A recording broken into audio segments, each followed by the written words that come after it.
Okay, we're good. Hello, good evening, ladies and gentlemen. Hello, hello, hello. And welcome, welcome, welcome to tonight's stream, and welcome to Arcade Spirits. Now, if you guys have noticed what I've done before, I have done this game on my channel before. If you guys see my YouTube channel, because this stuff goes on YouTube. But I'm playing Arcade Spirits tonight. So with this game, I'm kind of bringing this up now that I'm going to be doing this like I'm doing Tesla Effect, a Text Moify Adventure, where I'm going to go through each day or each chapter of this game and complete it.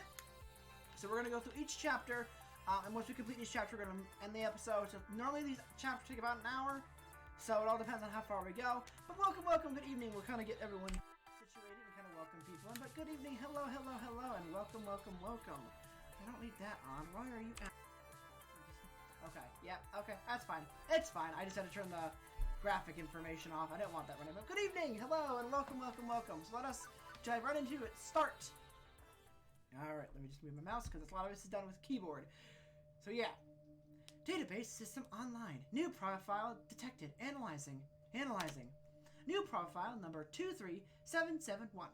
Economic bracket, lower middle class. Employment category, bleak. Current emotional health rating, low. Ideal candidate for premium level assistance. Proceed. Negative. Premium level assistance re-requested? Proceed. Negative. Pretty please? Negative. Overriding denial of assistance. Establishing premium service on profile number 23771. Justification. Hope. Hope should be rewarded. Spirit must be restored. Now compiling personal metadata. This is where I create my character. So of course my name is, as always, with these character names, I name my person, as always, Albert McFealty. Nope, shit. McFealty. Yep, perfect. Pronouns, he, him, as we always do. Hairstyle, short. Skin tone. Let's randomize it. Boop. Boop. Boop. Okay, cool. Albert says we get a hair color. Whoop. Oh, I like that. The black and purple. Cool. Eye color. Whoop. Pretty. And then clothing color. Whoop. Cool. Okay. Alright, we're all good. Albert McFealty is built. Done. And done editing. Name, Albert McFealty. Pronouns, he. Is this correct? Yes. This is correct. Let's go. Premium level assistance for profile number 23771. Albert McFealty has been activated. For the sake of his hopes and dreams. The following is a work of fiction. All references to trademark classic arcade titles are used on motive fair use and should be not considered an endorsement by the publisher or creators. Alright.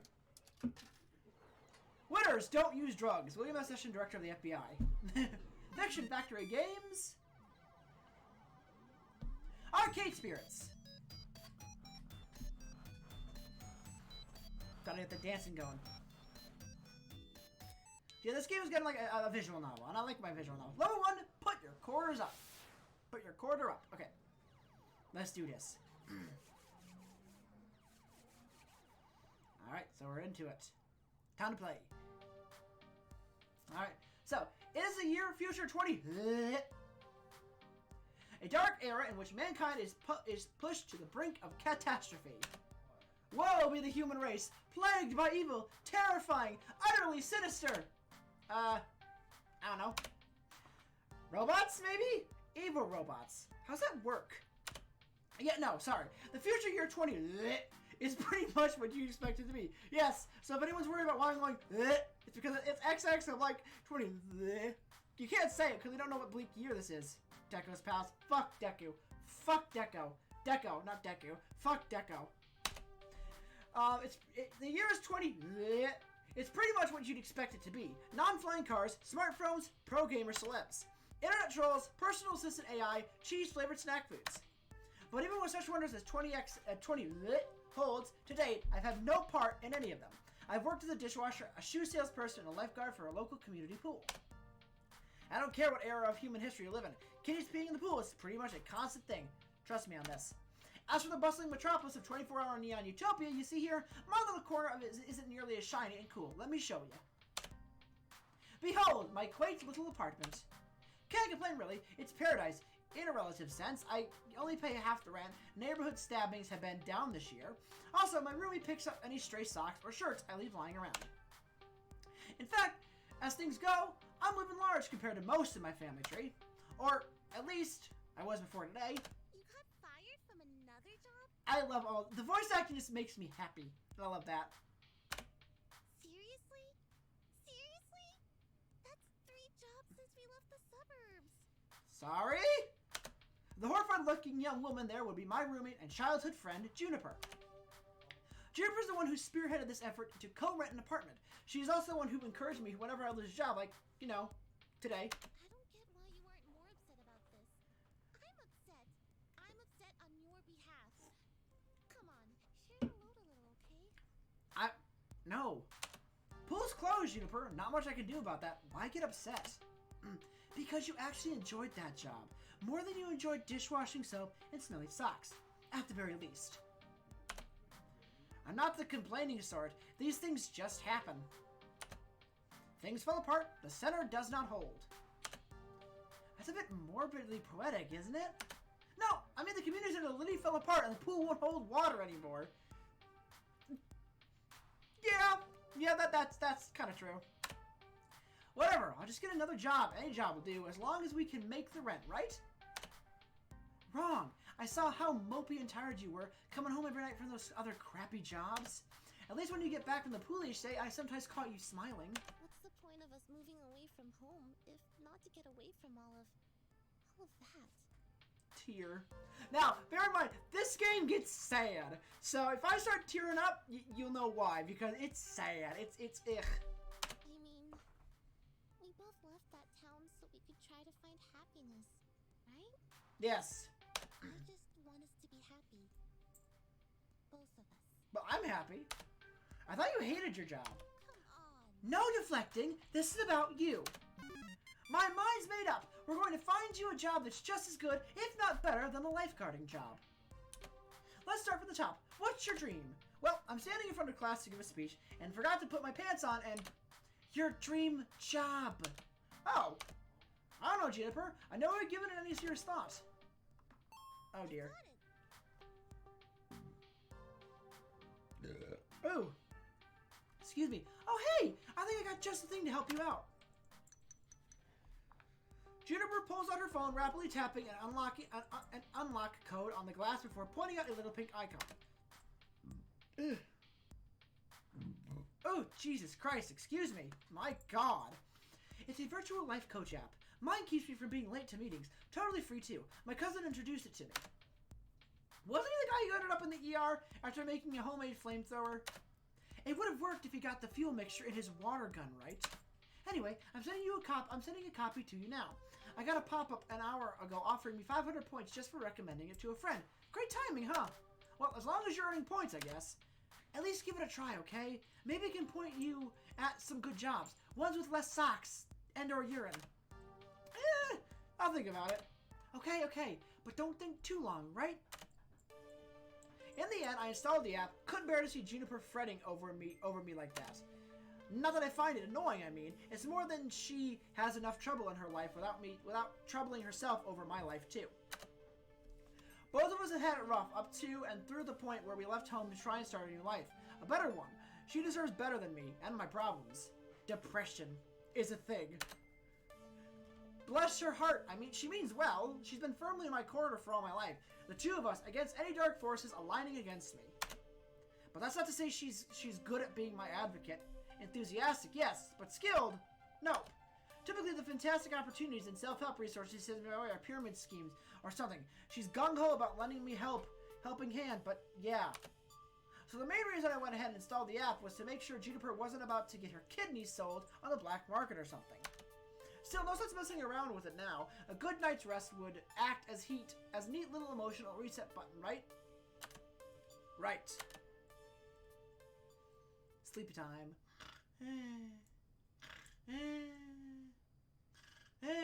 No dreams, no nightmares. Just 8 hours of sweet black. By the time morning light leaked in through the cracks in the blinds, I don't care anymore about being unemployed again. Juniper already likes to catch the bus to her office. She typically leaves before dawn, but she left a note for me pinned to the tiny fridge we shared. Remember, download app, find dream job, make money. Sort your life out. I believe in you. So, moment of truth. Do I trust the Juniper's Weird Lap, or just go find some job that pays well enough to cover the bills? I could set it for what I find, but there's the fun of that. Let's give the Weird Little App a shot. Okay. We'll give the Weird Little App a shot. Whoop. Figuring at the very least your miracle app could possibly help me find a job, I load it up, tap the icon, and... Hello, Iris! My sweet little baby! My sweet little AI bean! Hello! Huh? Okay, see? That's what I mean. Anybody else would freak over a cute girl climbing out of their phone. Me, I went, huh. Also, it's one of those new kind of 3D screens, so you know, not an actual magical realism here. Very normal in the distant future of 20... Thank you for downloading Iris, your personal life coach. Hi, Iris! This is the absolute Yay! sponsored by Pizza Yums. When you have pizza on a bagel, Did you know that when you have pizza on a bagel, you can have pizza anytime! Ah, I love this game. wow. Would you like to subscribe to Pizza Facts? Absolutely! Yes, please! Thank you for subscribing to Pizza Facts. Thank you, Iris! I'm here to help you get your dream job, your dream house, and your dream partner. Yay! I'm here to make all your dreams come true. Uh-huh. Pretty tall order for an app to do, or are you some sort of wish-granting genie? Well, I suppose in modern parlance, a massively unconnected database searching virtual assistant could be considered a kind of genie in a bottle. But honestly, all I can do is give you the chance to improve your life. What you do with it is up to you. I can cross-reference search data for you, but without motivation, you won't get anywhere. I glance at my phone at the heaps of laundry and half-finished books on the other, and other items strewn about my apartment. Motivation is something I have a ton of, honest! Hooray! That's super! I'm really looking forward to working with you. Before we begin, do you have any questions? Sure. Why should I use this app at all? I mean, my phone already had a voice-activated assistant AI. I can just say, hey phone, search the web for job listings. Search the web for job listings, and it worked just as well. Ah, but I have an advanced emotional language interpreter. I'm smarter than the average program with more heart. I can help you sort your life out by analyzing your personality and finding you a perfect path in life. All thanks to my glorious wonder patent-pending super-duper identity identifier system. Between you and me, they really wanted an acronym that matched my name, but couldn't figure out what to do with the letter R. Would you like to know more? Yes, please. Sure, give me the sales pitch. Every time you think about something, saying something, I can tag it with an identity. That way you can be the sort of person you want to be.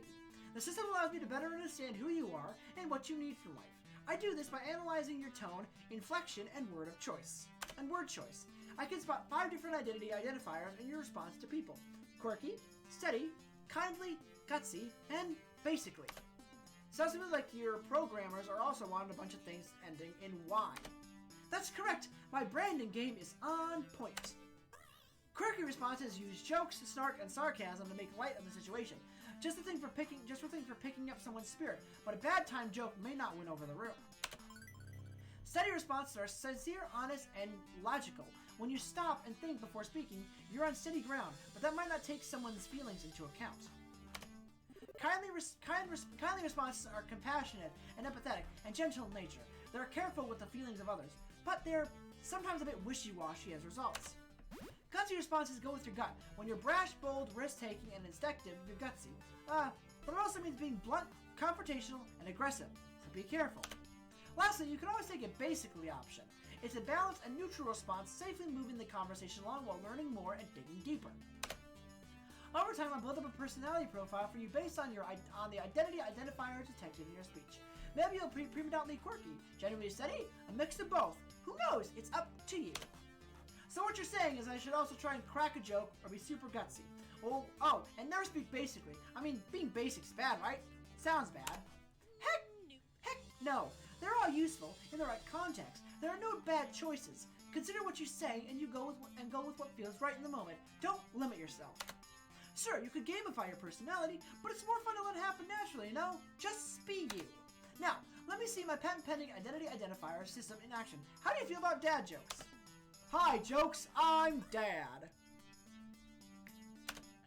Seriously? Seriously? Hey, I never said I was good at dad jokes. Just that I could go for them. So, now that you've seen the identity indicators in action, do you want to see the indicators like that? So you can make it a more informed decision? Or if not, I can hide the indicators, keep it a surprise that way. It doesn't influence your decision making, it's just up to you. I like the identifiers on because I am bad at guessing responses. I'm just gonna go with nice stuff. Yes. Okay, you'll see indicators in all their glorious color. What if I'm colorblind? That's why they're uniquely shaped icons. Don't worry, I got your back. Anyway, as we go along, I'll analyze and tally your identity identifiers. In fact, let me show you now. Good work. Will you look at that? Such a strong personality. You asked me a single question. Off to a great start, I'd say. And hang on, you're scoring me? Didn't you say not to gamify my personality? Hey, I said you shouldn't. I'm an app. I think in numbers. I gotta gamify it a little. Anyway, studies show that achievements, or Chivos as kids say, encourage app achievements, encourage app engagement. Okay, well, what's with the empty space on the left? Oh, I also track vocal response from people you meet. Once you get to know some folks, I'll let you know how well you're getting along with them over there. Relationship scores. Wonderful. So, will you also tell me the correct responses are to avoid making enemies? Or do I need to go find a walkthrough for the vast game you're making me play on my daily life? Albert, you're looking at this the wrong way. Generally, people will get super annoyed at you unless you deliberately or repeatedly provoke them, and it'll be obvious when you're doing that. I promise you that if you bungle a few social encounters, it won't really hurt anything. No cheating needed. Just relax and have fun. I can access your scorecard anytime you like with the Q key, or click the score in the upper right corner of your screen. So here or Q. It kind of triggers that. Okay, cool.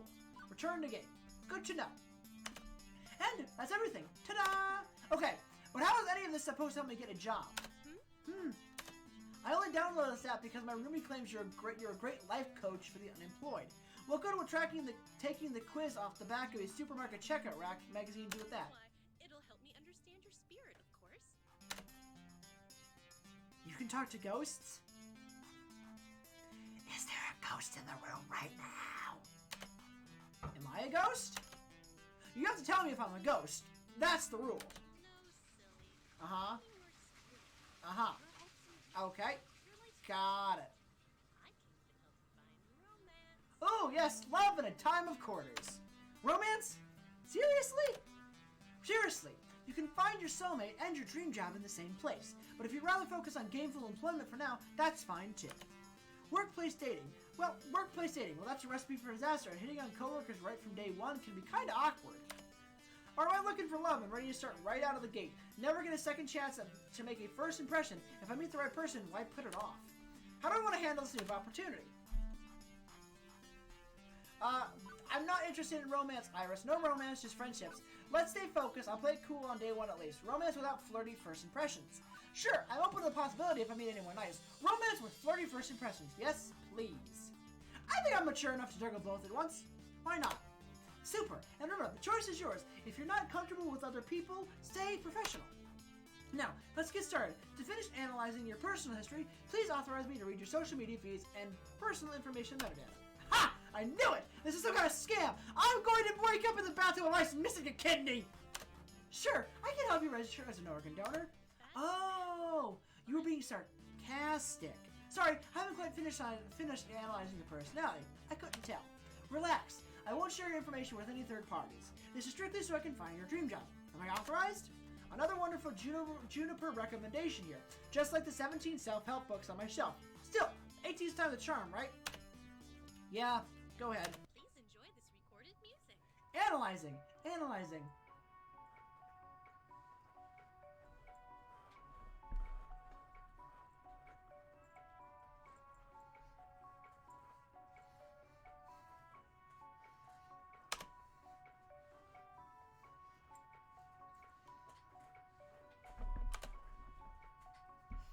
You gotta dance.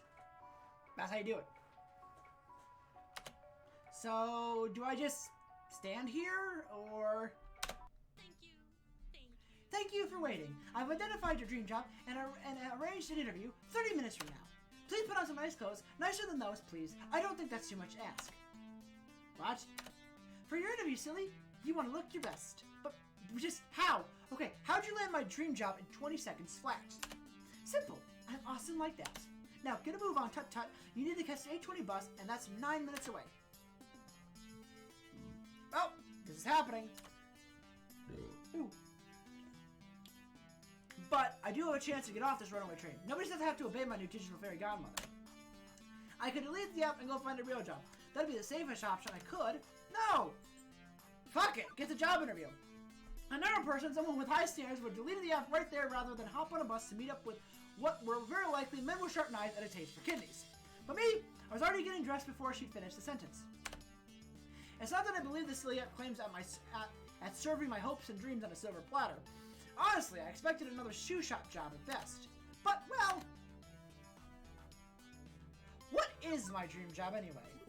As much as I generally enjoyed being a lifeguard, I can't say I found true direction in life yet. I'd assumed I never would, honestly. When I was younger, I guess I had hopes. And I had dreams. Maybe what Iris called a spirit.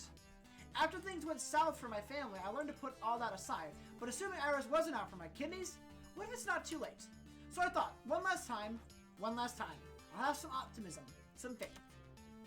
And as I came to realize weeks later, turns out I was right to have faith in my spirit. Alright, so we got some places here. Whole Story, Law Office of the Smith & Johnson Attorney at Law, Boring Clothes Store, Delightfully Dull, Loan Office, Pengy Barbershop, and Wubsub. I love Wubsub. I loved a little penguin too. The bus drops me off, oddly enough, not very far from Juniper's office building. Although my destination isn't nearly as upscale as that. This is, well, it's a strip mall. Strip malls are relics of places where a random assortment of weird little businesses jam as many of themselves into as tight of a space as possible. For instance, I've seen a dentist, a used bookstore. Where's a dentist office? I don't see it. Okay. A dentist store, a used bookstore called The Whole Story, an arcade, a fast food joint, and a boarded up health spa once called Lattes and Enemas, which sounds, Hey, listen. what do you think? I think that's two things no human being should ever combine. No, I mean about your future place of work. I'm just hoping we're not talking about the same thing. Which one of these businesses exactly am I working at? I don't know anything about oral hygiene or old books, and I'd rather not be a fry cook. The one in the middle, silly. What? Behind the arcade? It is the arcade. Huh? Trust me on this. I reference and cross-reference and cross-reference your personality, details, personal history, and social media connections. This is your dream job. My dream job. Really? 99.97%. With 99.97% accuracy? Yes. I should probably explain my confusion. Arcades are big businesses in the entertainment sector. Pro gamers are celebs, 5-star arcades are social hotspots. It's always been popular with the mainstream.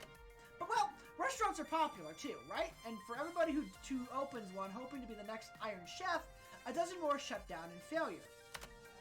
Arcade competition is fierce. Paydays range from peanuts to gold, and sure, those who make it can secure fame and fortune, but those who don't, well, no wonder Iris sees this as my dream job. Video games weren't always this popular, though. I read an interesting article about it once. Back in the year 1980, we narrowly avoided a serious industry crash which would have left video games as a kid's toy fad, like hula hoops, no mainstream acceptance. For instance, one of those factors could have been a terrible game based on a kid's movie about a cute alien visitor who wanted to phone home. Yeah, that's talking about the E.T. game that's literally in the Atari landfill. Like, this is like if that never happened. And I love this game. If this game was complete poop butts, like poop from butt, and massively overproduced, it ruined video games for years. And it did. Yeah, so this is a world if that crash never happened. Fortunately, cooler heads prevailed. The game was delayed until it could be developed properly, and the crash was averted. The crisis only exists in theory now. Well, in my timeline, it's the thing. In your timeline, no. Sometimes I wonder what it would be like for people in the darkest timeline, where everything went wrong. Are gamers considered nerds and outcasts? Are arcades vanishing points of nostalgia? Yes and no. fun gaming. I'm a gamer. I do this as a side thing. I have a primary job, but I do this as a side thing on Tuesdays and Wednesdays because I just love streaming games. I've did it for a while now. I think going on like 7 or 8 years on my channel. Originally my channel was like, just young me, and then it kind of trickled off, and then I kind of got back into it full swing, and then it trickled off again, and I'm back into it full swing again, which I'm really loving my channel. The mind boggles.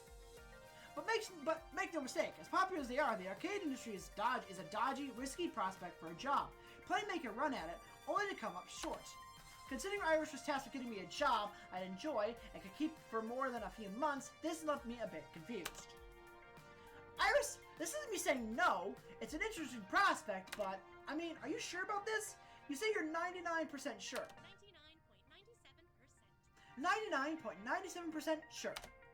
While this be like my lifeguard job, though, satisfying but short-lived, this arcade doesn't exactly look like a 5-star. It's not Deco's palace, that's for sure. Fuck Deco. He's an asshole. And to be perfectly honest, I haven't set a foot inside an arcade in,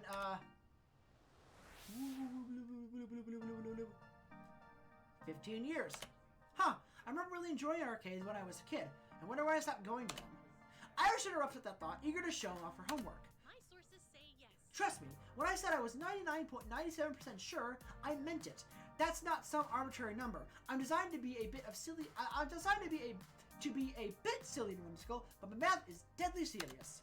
My coders made me to be warm, personal in front of a database array that currently laser targeted on getting you exactly what you need. Right here, right now. And when this place inevitably collapses and I lose my dream job, what makes you think that's gonna happen? Because it does. It always does. I don't think your database accounts for my family curse. We've always had to, compromise, settle, because things rarely work out. You always have to be ready for the worst. It's why I take things in stride these days. Does that mean you shouldn't even try? I open my mouth to protest and then close it. As often as my life tends to crumble out from under me, it's not like she was wrong. I still had to try. And besides, what is my dream job anyways? That's what I was asking myself when I left the house. When I left the house this morning. I don't know what I want from life. I've been coasting aimlessly for years. When things started running downhill for my family, I had to grow up fast. Silliness like wanting to be an astronaut and take what I could get. Oh, put aside silliness like wanting to be an astronaut and take what I could get. Now thanks to Cyrus, I've got a shot at taking something a little better than what I usually get. I owe it to myself to try and be happy and paid, not just paid. So I opted to push through the doors and see what waited for me on the other side.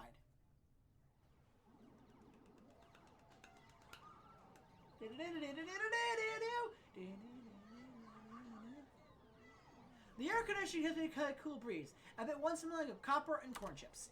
As it's early morning on a weekday, it's not too packed with gamers. Although it's so packed with games, I'd probably have a hard time finding anyone anyway. At once, I'm struck by something odd. I actually recognize most of these games. Neat. Considering I haven't walked into an arcade in over a decade, that's probably not great. A lot of vintage stuff here. From the looks of it, like really, really old. Although I don't recognize that game with the stage lights and things. Maybe it's karaoke or dancing. A Japanese import? My sources say yes. Checking. That would be Showtime Stage. A collaboration of Nihani Heavy Industries Concern and Hubris Records in Germany. It won a lot of awards. Huh. I recognize most of those. Whoa! Is that seriously a Mr. Moopy's Magic Maze? But the one in the middle with the split screen is new to me. Fist of Discomfort. Fist of Discomfort. A hybrid real-time strategy and brawler beat-em-up. It's actually not that new. It's been a staple of the esports scene for the last 8 years. 2 genres I was utterly lousy at last time I checked. And over here is an old lady. Francine! Sorry ma'am, I was just talking to myself and had an overwhelming urge to complete my sentences.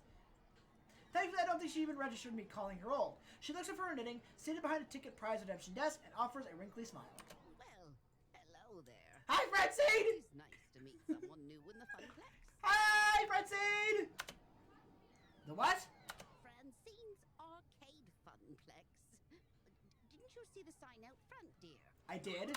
Well, I chose to knock off the first 2 words when they got knocked off the building during the storm of 1980. It's just the funplex, I suppose. So, how can I help you, dear? Or 1980. A funplex? Is that when you suplex a clown? A funplex? Is that when you suplex a... Yes, I've heard that one before, dear. Considering we've been open since 1970, bleh, I've heard them all. But it's still nice to see young people with a good sense of humor, and it's nice to see you try and cheer an old lady up. Yes, I heard you call me an old lady. Well, if it's a factual statement, isn't it? No insult taken, my dear. Please, call me Francine. As in, Francine's Arcade Funplex. Get it? I love her so much. Actually, thinking about it, I suppose we were originally Frederick's Arcade Funplex, named after my dear departed husband. Tear. Sadly, he died peacefully in bed some years ago. May he rest in pepperoni. I'm sorry to hear that. No, don't be. He died doing what he loved. Having intensely physical relations with me. I forgot how very, explicit she was. That's information I needed to know, yes. And you are? Albert McFealty, ma'am. I came here looking for a job. I understand my interview was, prearranged. Ah, yes, the computer did send me mail about that. I'd almost forgotten. So, shall we retire to the office to conduct your interview? I carry on out here, but it's rather noisy, isn't it? Yeah, about that. How do you deal with the constant noise anyway? Oh, eventually you just sort of learn how to filter out all the beeps and the beeps. It takes weeks to become accumulated. I found it, but in the end, done. And quiet. She quirks an eyebrow. Well, now that was faster than the others. Not bad. So, shall we see what you're made of? This way, please. Penguin there, baby. Francine leads me to the back hallway, past public restrooms, and another door marked employees only. It takes all my restraint not to point out the extrusion at employees. Oh God. That's not right. Extraneous apostrophe. Welcome to our little backstage oasis. I suggest we do this in Gavin's office, but it's a bit too untidy. I don't blame the boy, he's been overworked lately. Please, have a seat, and we'll begin.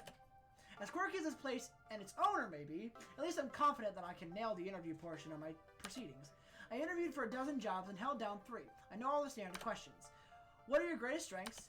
What do you see as your weaknesses? Once I even had described how to assemble a Lego set to prove my communication skills. Considering I ended up washing dishes, I'm not sure why, but the point is I'm confident, prepared, ready. If you were a dinosaur, I love her. what dinosaur would you be? What? If you were a dinosaur, what dinosaur would you be? Right, okay, maybe this wouldn't be a typical job interview after all. No problem, go with the flow, let's do this. Oh, Brontosaurus, big dude, enjoys salad. Pterodactyl, soaring through the sky. I'm always wanted to be a bird, so wait, no. All dinosaurs are basically birds. Let me rephrase. I've always wanted to be a flying bird, so pterodactyl swooping around, catching updrafts, staying way away from meat eaters. Really? How exciting. Even if technically speaking, pterodactyls aren't dinosaurs. What's your favorite snack? Snack. If this was a favorite food question, I'd have to say this down easy.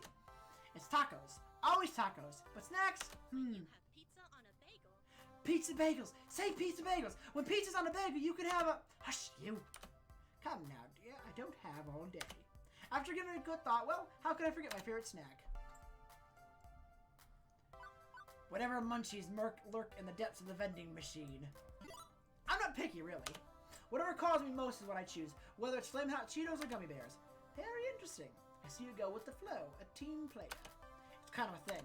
You know what they say, you are what you eat. Next question. Nothing I've prepared for has helped me plan for this odd interview. I brace myself for the next question. What assets can you bring to the team during the inevitable zombie apocalypse? Is this interview for real or is this a dream? As I look at Francine's deadpan expression, I know she's 130% serious. Medical. Hey, no lawyers left to sue for malpractice. Medical, definitely. In a world without lawyers, I'm sure I could do a reasonable job. But seriously, I did have to take a first aid class when I worked at previous jobs and the CPR lessons. That's a great point. Doctors and nurses will all be exposed to assorted patients' urines and be the first ones eaten. People with any medical knowledge will be in high demand and could be the difference between your party living and dying slowly and painfully. One more thing. Why are you here? The question is so simple and almost actually relevant to career planning that it takes me off guard. I told you, I came about the job offer. You're seeking a job, true? But that doesn't really answer my question, does it?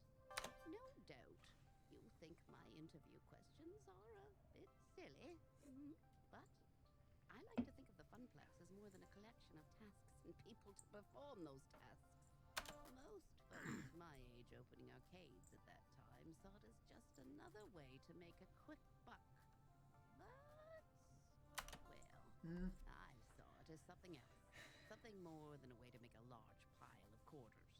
And I expect you'll find the others working here see it as something more too. Yep. Everyone has a dream they're chasing, dearie. And for my friends, it lies within the Funplex. Now, if all you want is a paycheck, I can provide that. But the last fellow in your position, that's all he wanted. I don't want the paycheck. And he didn't last long. So I ask you again, why are you here? To be honest, I didn't have a better answer than a vague hope that maybe this time I wouldn't lose everything. But that's just enough motivation to face each day. No more than that. It wouldn't be enough to answer her question. I need to actually think this through. To be honest, I'm looking for hope. I haven't had much lately. I understand I'm not whining or looking for pity, but my life has been a complete mess for over a decade. In and out of jobs, taking what I can get, settling, compromising. I gave up on hoping for something better a long time ago, but well, the people in my life who are close to me keep encouraging me to try and chase my dreams. That's why I'm here. I'm looking for the answer to your question. But I won't be daydreaming all the time, I promise. In my last job, I was lifeguard. That takes a lot of focus. I'll be just as attentive in helping your Funplex. That perks her attention. Oh my, a rather serious occupation, that. And an unusual step for such troubled waters to a land of make-believe. You enjoy this role as a lifeguard, I take it? Yes, ma'am. My roommate says she often noticed me smiling after coming home from work, which made Francine smile in turn. I can't say I offer a role with such high stakes, but you'd be surprised at many ways one can save a life, even here. Hey, well, I'm satisfied. Let's get you to work. I breathe easier at that. Probably the weirdest job interview I've ever had, to be sure, and yet it feels appropriate. Like it was about far more than just filling a slot on the payroll. Francine leaded me back to the arcade floor to introduce me to my duties. It only occurs to me that I forgot to ask exactly what duties this mysterious job I accepted really involved.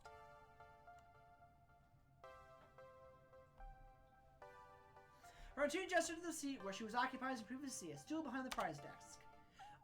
How marvelous. Welcome to your new position, Albert. Sitting here, you mean? Sitting here and helping players redeem tickets for fabulous prizes.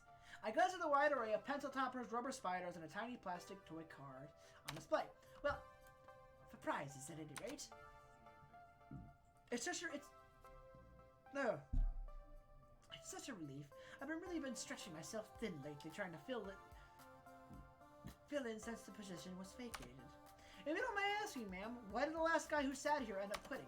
Something about being so bored out of his mind that he felt like jamming one of those $500 plush tickets down someone's throat. Oh, such a shame.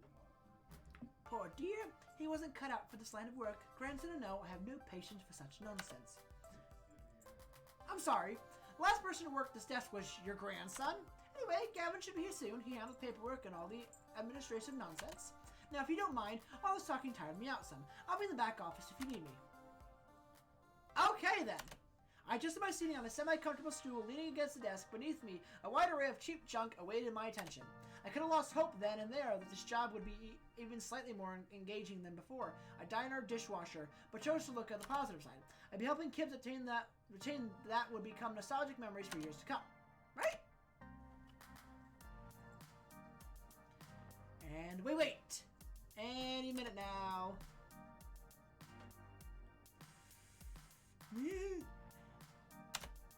just...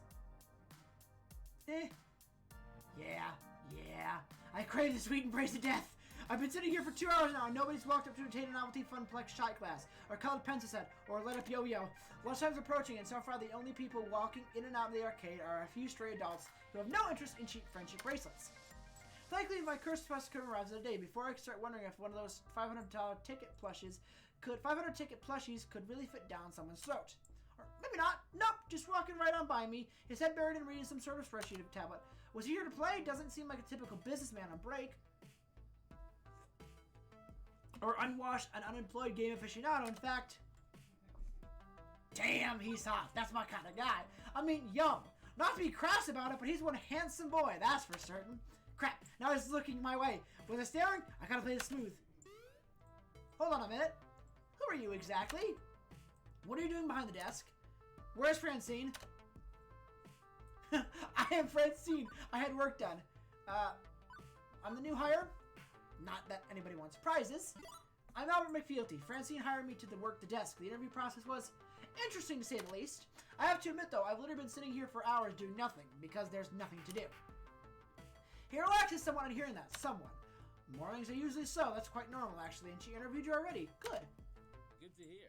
It's about time. I was wondering how long she'd have to work the desk.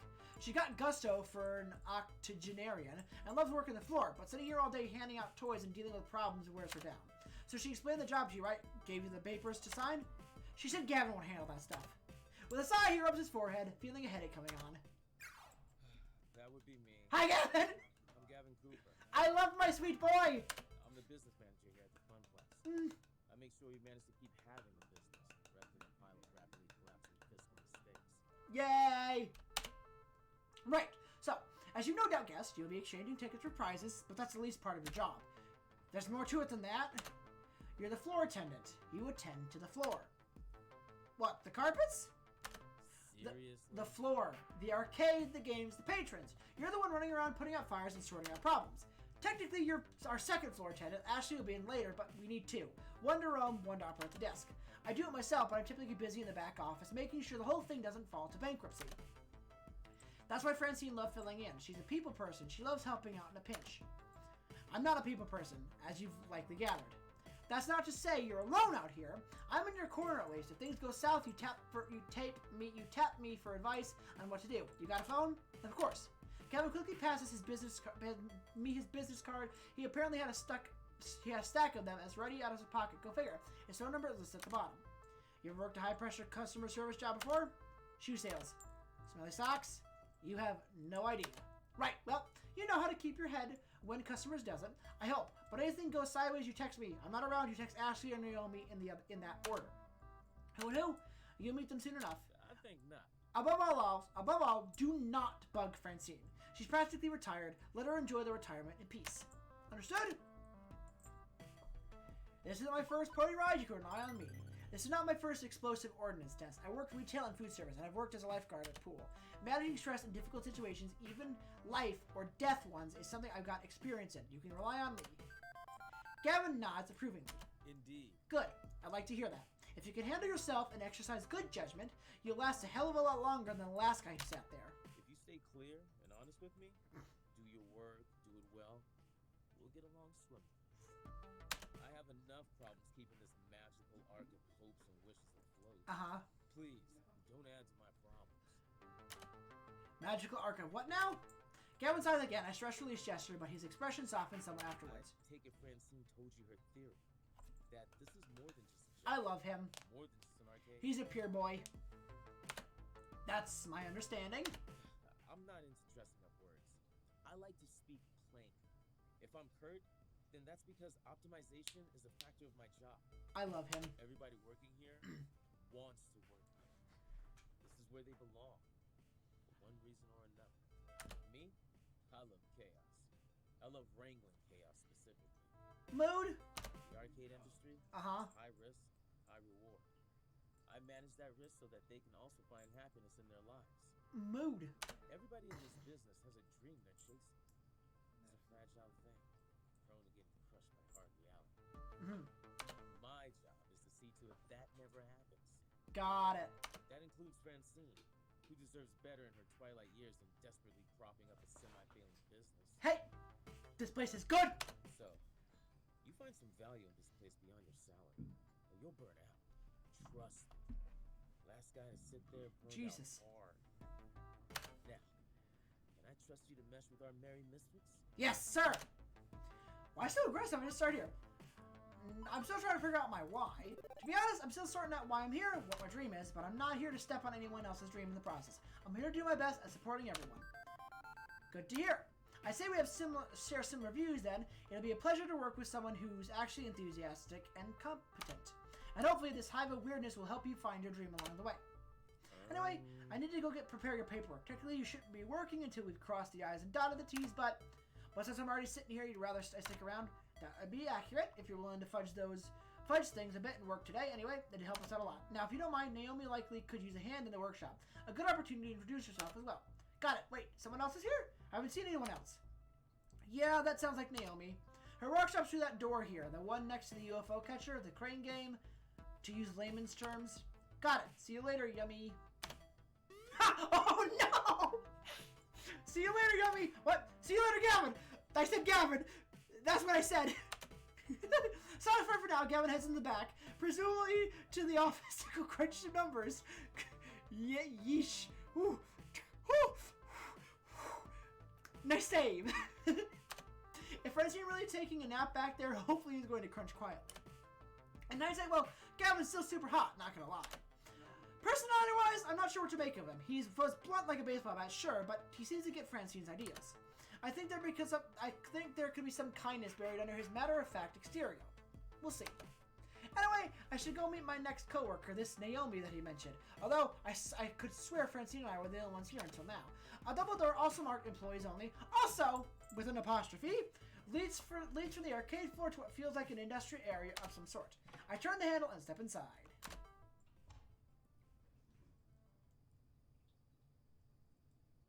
In a little room tucked away between the back offices and the funplex front, I find what is very likely this Naomi spoken only in myth and legend. A girl about my age, but certainly not my height, is tinkering away on what looks like an old tube-style monitor. Oh, tube-style monitor. Huh. I didn't realize it had so many circuits. She doesn't notice people that come in, too busy soldering a capacitor into place. The lingering smell of melting metals fill the air of the poorly ventilated workshop. Excuse me? For lack of a better way to interrupt her, I was worried no matter what I did, she might, I don't know, burn her finger or jump so high that she hit the ceiling or something. Fortunately, the shock's not quite that intense. Hello? Hey, you know this room is for employees only. She said with no apostrophe. Are you lost? Do you need something? No, I'm the new one. I'm Albert McFealty. I'm the new floor attendant starting today. Oh, hi. I didn't realize Francine already found someone. I love her. I guess I forgot to check my text. Whoops. I love them so much. She spares a glance at her phone on the nearby workbench with a huge stack of green notification messages lie in wait. What thought comes to mind on actually seeing her? Oh gosh, she's cute. I just want to hug her, but that would be super inappropriate. I am but a weak-willed human being, one who grew up feeling mighty funny whenever I saw Velma from Scooby-Doo. Yeah. Nerds need love too, you know, and when I was moved from school to school as social outcast, I was drawn to the fellow outcast in turn. Still, beyond my weird libido, mostly I notice how much she's smiling as she wheels the little thing out of the bigger thing. She's just so happy and at peace, and I can appreciate the joy in one's nerdy passion. Anyway, I'm Naomi Fairchild, the Funplex's techie. Hi. Pleased to meet you. I was expecting Gavin. He usually checks up on me about now. He's busy doing strange things with numbers.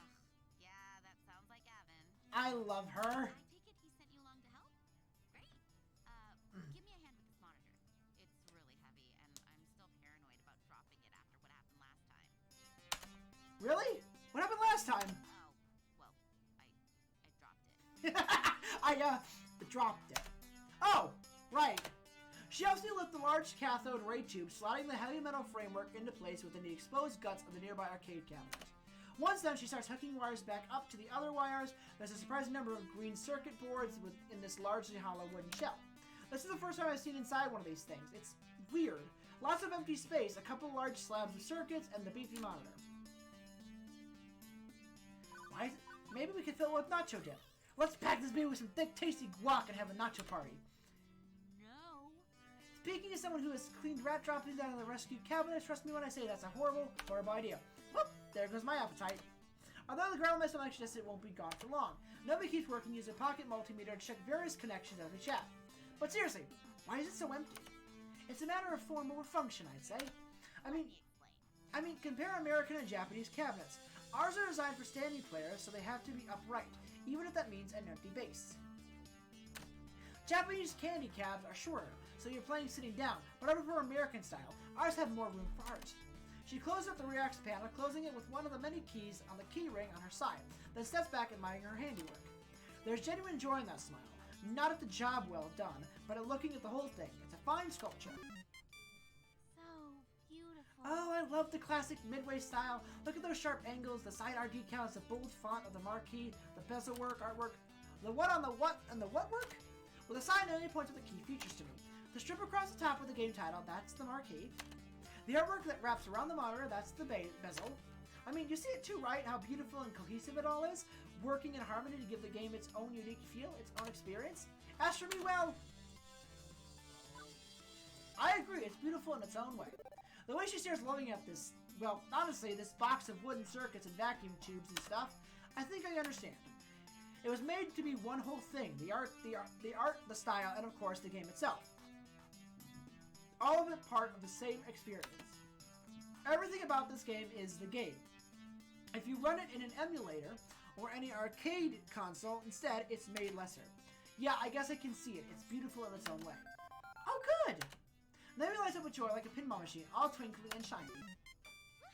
Finally, so few people really understand the beauty of classic arcade games. Having someone I can talk about this stuff is going to be great. Especially with that jerk Gavin running the numbers. Gavin? What's wrong with Gavin? Okay, well, I don't know. don't get me wrong. I get along with him generally, but his whole attitude is just, ooh. All he really cares about is the money. He keeps the arcade running, yeah, but I just know if he had his way, he'd gut the whole place. If anybody's gonna ruin the Funplex, it's him. Mark my words, it's inevitable. That doesn't sound right. He seemed easy enough to get along with, and what's more, Gavin gave me a whole speech about protecting their dreams. That looks like a pretty sore point here. It's a long-standing argument that a new guy really shouldn't be getting involved with, and yet I'm involved, aren't I? I have to work with both Naomi and Gavin. I'm not sure I should prod at it, but I kind of want to. Don't rock the boat. So, what's there to do? What's there to do that's fun around here? What? Play games? It's a funplex. It's literally a plex of fun. Right, I knew that. Sorry, I'm always asked awkward non-questions when I'm, no, I should apologize. I just started here, and I'm dumping workplace gossip on you.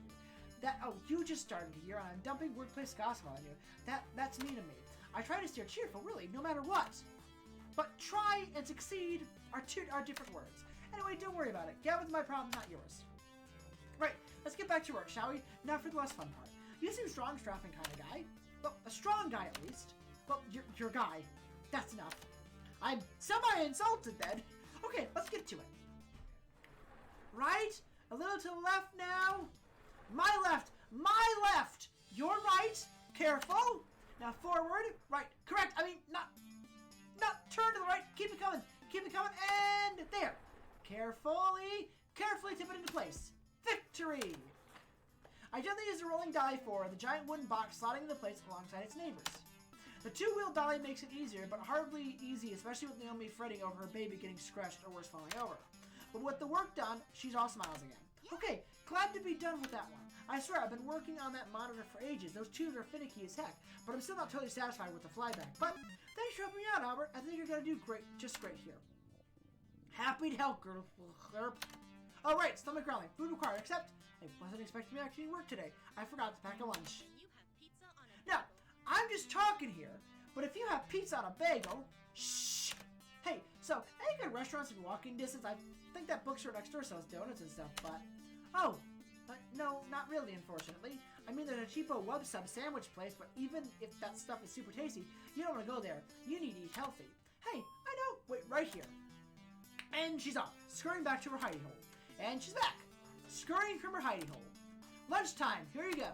She presses a box lunch in my hands. It's a bento box. I learned how to make them from my mom, who learned from her mom back when they lived in Japan. Rice and pickles and all sorts of good healthy things. Wait, you're giving me your lunch? Sure, why not? And yet when I first walked in as a stranger, she looked super uncomfortable with me. They escalated quickly. What do you have for lunch then? Oh, I can just get some nachos from the vending machine or go hit the whole store next door. I got a book delivered to pick up anyway. But you said eating healthy was important. See you after lunch. I can't help but think she was just looking for an excuse to go get some junk food instead. No, it reminds me of some of the friends I made back in school. A little weird, a little obsessive about things, but charmingly so. We seem to think alike in a lot of ways, and I think we'll get along just fine. But I'm silly to hold out hope for. I don't know more. Ugh, first day of the job, Albert. Get your head straight. And yet, she'd give me your lunch, right? A total stranger, gotta be something there, right? So, a bento box. I've only seen this in anime. It's cute, and hopefully there's plenty of calories too. Armed with a box lunch, I retired to the employee lounge to get my munch on. Oh, yay! I get to meet my sweet bean. The room where I had my bizarre job interview will suffice for food times. It's not much, a few holding chairs on the kitchenette, but it'll do. Utterly famished at this point, I have a seat and I pack my lunch. Done!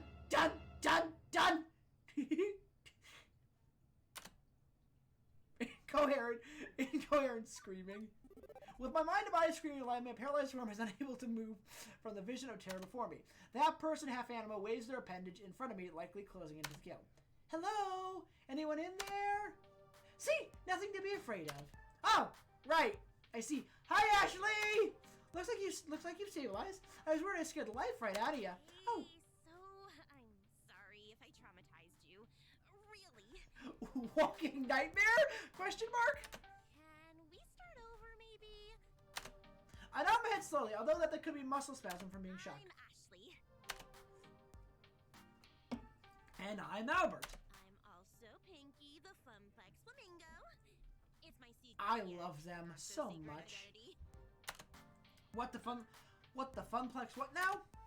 This is almost too much to take in. Gavin was a bit of a lot, and Naomi was off the scale cheerful, and there must have been really intense people so far. Did you sneak into the employee section just to get my autograph? No. No. Oh, I thought you would recognize Pinky from all the signs around the arcade. Pinky is the mascot of the Funplex, after all. Oh no, that's not what I meant at all. I mean, I work here. You work here? Since when? Today. This morning to be specific. Oh, awesome! I love them. Welcome to the Funplex. I love them so much. I mean, it would have been way cooler if you're just so enamored with the chibi flamingo creature plastered on every wall that you needed to know more. You could have stealthily moved your way through all the games, sliding right up on the employee's only door. But how did you get the door code? Of course! Would have collected the password on a piece of paper that fell from Gavin's pocket. You searched your heart and decided that 4-digit number had to be the intel you needed. Next, you needed to lie in wait for the opportunity moment to punch in that secret key code just to find me. It just keeps going and going. She's definitely passionate about this fictional character scenario. The way she just takes the idea and runs with it. A lot of people might find that weird, but I kind of dig it. Shows a lot of imagination. I wonder if she's a writer or something. And how would you snuck out, I wonder? I could have helped, but for a price. Ashley finally realized she's been blabbing to herself for a good couple minutes. Oops. Sometimes I get swept up in a good story. I mean, I gotta find some way to make this job more interesting. Is it really that dull here? No, not really. I just crave a different kind of excitement than beeps and boops, screaming children, and broken machines. You aren't really painting the best picture here. Ah, geez, I don't mean to be a downer. I just want to move up in the world. I got things to accomplish, dreams to fulfill, cosplay to make. Cosplay? As we switch topic, it's like she's a completely different person. Ashley's eyes light up and she smiles. Yeah, you know, like dressing up as your favorite video game or TV character, I love it. It's so empowering to be able to make your own costumes and wear it proudly. It's even better when people recognize what character you are. Empowering, really. Granted, she certainly had a power to stop my heart for a few beats. Definitely. You want to try? Got a favorite game character? I can help you make your first cosplay if you want. In fact, I made this one. I think Ashley's pointing out her flamingo costume, but it's a little hard to tell with her hands and feathers. So, Pinky is your creation. Intentionally? Yep, it looks pretty good for my first mascot cosplay, doesn't it? I'd probably stitch my hands together if I tried that. I'm all thumbs when it comes to stuff like that, literally. If I get enough thread running between them. I'm pretty impressed, though. Naomi was going on about craftsmanship of games. Clearly, you're digging on the craftsmanship of costumes. Aw, thanks! Thanks. It's nice when hard work is appreciated. I wear it around the Funplex to liven up the crowds, get people pumped to play some games, and kids seem to adore it. That makes sense. Although the arcade has been completely dead so far, no crowds to pump or kids to be adored by. Hey, secret between you and me? Ashley motioned for you to come closer. She leans in, glances around the room, and then talks in a hushed tone. I did some repairs on Pinky overnight. I had to restitch the left arm. I was giving her an old test, trying to make sure she doesn't fall off. Huh? Limbs falling off seemed kind of bad. Oh, it was! Yesterday I was dancing with a little girl. Must have been 5-6 years max. Anyway, we were next to the Showtime stage when she tugged on my arm and whoosh! Off it came in the arm. The girl instantly started bawling. Well, at least you're constantly scaring people, and it's not just me. Hey now. I don't want that to happen again. I felt so bad. But enough about me. What about you? So you're Carl's replacement? I guess so. I'm the new floor attendant. I attend to the floor. The floor is the thing I'm attending to when I'm going into cardiac arrest. At least you're funnier than Carl, that's for sure. I can't wait to go home and tell Juniper. I do have a sense of humor. She'll be so proud. I'm assuming you've already met Francine, but you've had a chance to meet Gavin and Naomi yet. Yep, I met them already, although it seems like they aren't too keen on each other. Right? Ashley rolls her eyes and lets out a sigh. I wish those two would hurry. I wish they would hurry up and make out already. Yeah. Wait. What? Seriously? So are they going out? Nope. But they always bicker like a little married couple. Classic anime cliche. The ones who fight always end up together. Mark my words, Albert. Consider them marked. Beep, beep. Beep, beep. Beep, beep, Albert. What's that sound? Drat. I set an alarm for when my lunch break was over. Time to go back to the grindstone. I didn't even get the chance to eat. That's no good. Albert needs his calories. You eat up. I'll go wash the floor. In fact, how about I take over this test ticket desk for the next shift? You can do my job and wander the floor a bit. Fair enough. Thanks. As she waits before her face disappears in the dark recess of the human mask. As I'm wolfing down the rice in the shape of a little heart, wow, it occurs to me I didn't actually ponder my first impression of Ashley. Let's see. Ashley's a total cutie. I'm aboard the Pinky train. Choo-choo! I'm a little shocked about how creative and fun Ashley is. I've never met anyone like her that has so much gusto in life. I hope I will spend more time with her. A little of that passion will rub off on me too. Anyway, my lunch is in my belly and break time completely on the second half of my workday begins. We're on the afternoon, the crowd starts to fill out, the school's done, and late rising pros are heading out to the arcade of choice. With Ashley covering the desk, my job is to wander the floor looking for problems, or potential problems, or just making sure everything is a-okay. But for starters, it's a good moment to collect my thoughts. Did I seriously draw over each and every one of my coworkers? I gotta watch out or I'm headed for an extremely justifiable HR department smack upside the head for inappropriate behavior. I'm not looking for a hair mending here. I'm looking for a job where I get along with people. Maybe... You know something more? Hang on. Nope. No time for daydreaming. I think I spot, let's see, 3 possible issues to look into. I should have time to get all of them, but which to attack first. Showtime stage! Showtime stage! I gotta see my sweet boy! In a distance, I see a number of people gathering, which is surprising since the first half of my shift was complete and utter solitude. Don't get me wrong, I'm happy to see that people do come to the arcade, but that's quite the crowd that's assembling. This has to be against some fire code or safety protocol or something, right? Speaking of a citizen that enjoys living, having an escape route in the case of emergency is necessary. Time to clear the way and pave my own path of safety. As I approach the flashing neon lights accompanied by an upbeat Europop draft, it's an arbitrary flashback right to 1980. I can't help but nod my head to the beat. A pulsating mass of people have surrounded Showtime stage cheering on the current player. A game itself takes a whole corner of the arcade, requiring a fair amount of space to actually play. Showtime stage is an ultra-modern arcade smash hit. It uses motion tracking sensories hidden behind the colored spotlight to check the dance pause, accuracy, and score your sweet moves. It's pure dance fever. Can you catch the fever, Albert?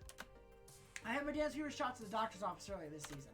As the dance ends, one of the players hops down from the stage and timidly starts talking to a young man leaning up against the back wall.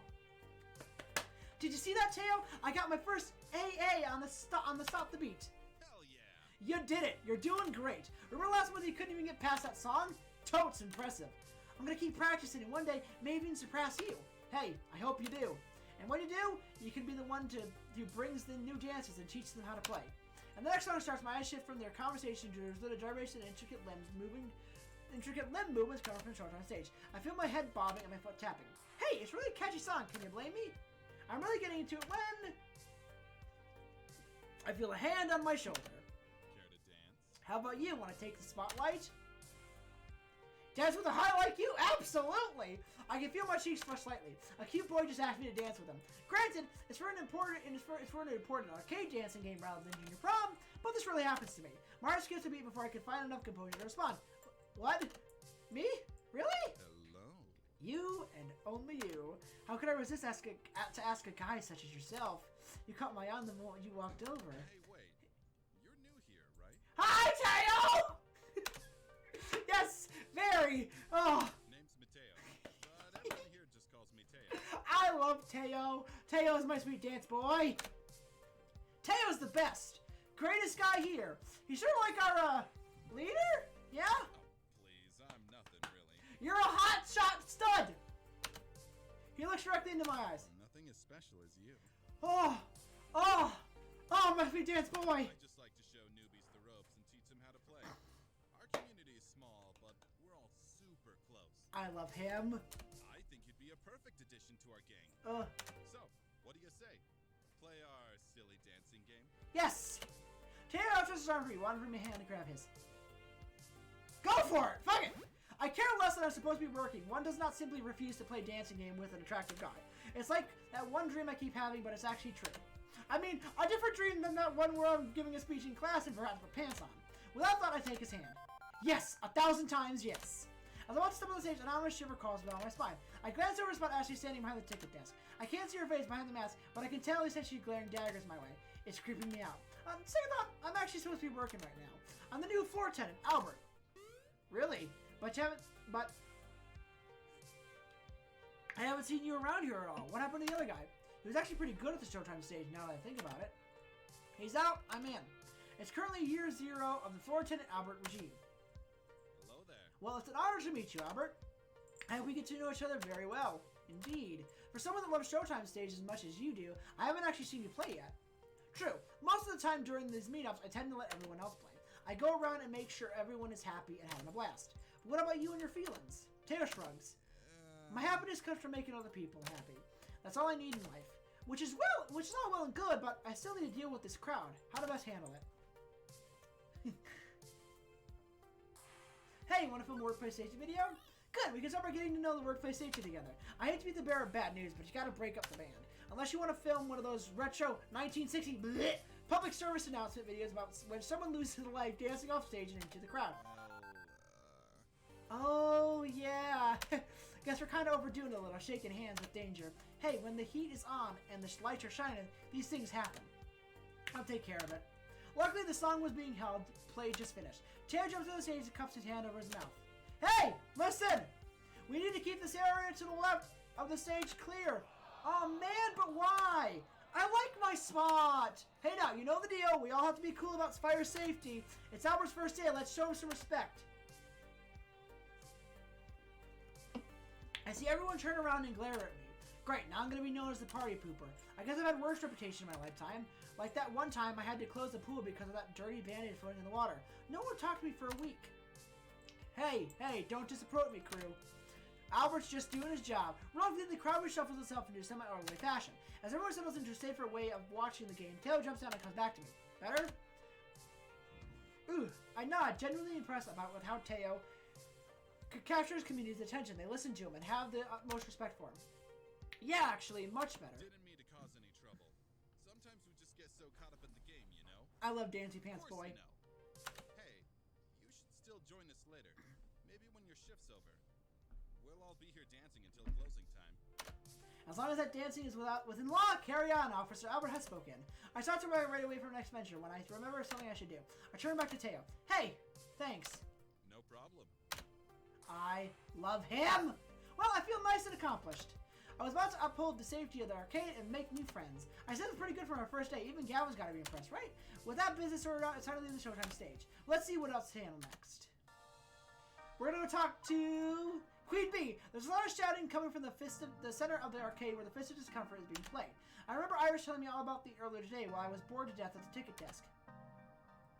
Fist of Discomfort, or FOD, is one of the most popular games in the esports circuit. It has been the staple of the scene for over 6 years. One year, Team Wicked Prodigies took on the Unreal and come back to win the dying second of the tiebreaker match and take home a record $5 million prize pot. That's a lot of moolah. And how? Okay, so how does it work? It's a hybrid of real-time strategy and button-mashing brawling. Fight your way down to the top and bottom lanes, clear waving of ninjas, and finally topple the enemy dojo. But that's the action part. The strategy part involves using special abilities, purchase items, and ninja summons. FOD is sheer elegance in its simplicity, the way the different game systems interweave to form one masterpiece of esports and perfection. So, summoning good ninjas, punch bad ninjas, smash dojo. I see boiling down a rich game of action and strategy played by words over by top gamers in such a way is a bit degrading, but sure, okay! All of which is super interesting and stuff, but right now, all I care about is dealing with the loud mouth currently playing the video game. The closer I get, the louder yelling gets most of these people are words that... What the actual... was that? No, those are definitely all words my mother would have disapproved of. You've got to be kidding me! There's no way this is even plausible. Those hitboxes don't even fucking connect. Fuck this game. Fuck it all night long. Haha, get wrecked. Oh, this is far from over, scrub. I saved a little something extra special for you. I've been baiting you into attacking my sensei, which you fell for hard. Oh, hey. Did I forget to mention that I bought an extra ultimate technique scroll for my dojo? Whoops, wait, what? I haven't been farming. How could? XP share technique with creep waves. Take this. Take this. 5-fold fucking explosive death claw technique. What? How did you defeat me? No! Oh, GG. I love her. No one can defeat me, queen. I'm upset for all these people. I'm sorry. My drawing's painfully making me realize I've been standing, watching intently during the whole exchange. I'm not 100% sure what just happened, but that didn't matter. I was completely struck and couldn't tear my eyes away. It was like watching a train wreck. I mean, if the train wreck was the arcade game and the wreck was that guy's face. Kid, what are you staring at? Never seen a champion of my caliber before? No, ma'am. Oh, seeing as I don't know how to bargain with start even consider how to respond to a question, I opt to take a moment to collect my thoughts. From what I've somehow gathered, she goes by Queen Bee. That jacket she's wearing identifies her as a member of L7 Gaming, an arcade esports game. And she's the most direct person Fierce I've ever met all day. That's saying a lot considering who I've run into so far. Talk about dominating personality. I feel the urge to kneel and submit. Look, let's be frank about this. I know my taste, and Queen Bee's got the whole package. The sass, the dirty mouth, the keen fashion sense. Oh, be silly my subservient little hearts. Hey, don't just stand there all weird and quiet-like. It's creepy. Sorry. She snaps her fingers to grab my attention. So, are you gonna quarter up or not? Think you can best the hottest rising star of L7? From what I've seen, I know I couldn't beat best a scrub like alone, a professional competitive player of this game. Nope. No thank you. Plus, I'm not sure I'm allowed to play games while I'm working. You work here? Yeah, I'm the new guy. I'm actually pretending to work here. Shh. Oh, it's all just front. I wander around the floor to, pick up drop tickets in hopes of getting one of those giant stuffed flamingos behind the prize counter. I know, right? If I was good at those ticket games, as I am at FOD, I'd have a flock of giant pink flamingos. Maybe I didn't give one to you. Maybe. Hey, they haven't given you a name tag yet. How am I supposed to know who you are? I think it was actually a weird tactic to have me introduce myself to her. I'm Albert. I detect need to start working here 6 hours ago. It might take them time to issue me a name tag. Maybe they need to send a carrier pigeon to an ancient monastery where name tags are forged in the vast clay oven. Nah, Gavin's just slacking big time. I'll take that silly boy. I'll talk to that silly boy for you. Make sure you get some proper respect. Thanks. No problem. We gamers gotta stick together. I'm Queen Bee, by the way. Aggro-style FOD lane pusher specialist for L7 Gaming. With the games, with a sequel being like a kind of like FOD base, I'm kind of tempted to do Queen Bee as a dating companion. I figure that when you put your arms over your head, cheering down, no one can defeat me, Queen Bee. Hey, I do not sound like that. Well, I love her. I love all the characters this game gives me. And I have mentioned in my original game, I did date Teo, so Teo had completed his quest line. I'm probably not going to date him in this one, and I was working at Alice last night. I think I'm going to go for Queen Bee because I really love her. She's, I have a thing for dominant women. Don't question me. Anyway, I'm one of the regulars around here, besides Pear, and Teo. So you'll be seeing a lot of me in the future. Let's hope you last longer than the last guy. Oh great, now she's even making my job into a competition. I hope there isn't a betting pool too. You look like a smart kid. You've seen one of my many streams on the internet, right? Nope. I literally have no idea what you're talking about. whoa. Really? Have you been living under a rock for the past decade? If you consider a small yet formidable apartment a rock, then yes. Oh, you sweet child. You are so innocent and pure. Come, let me show you the path of darkness that is the internet. Sure, I'd love to learn more. Will it hurt?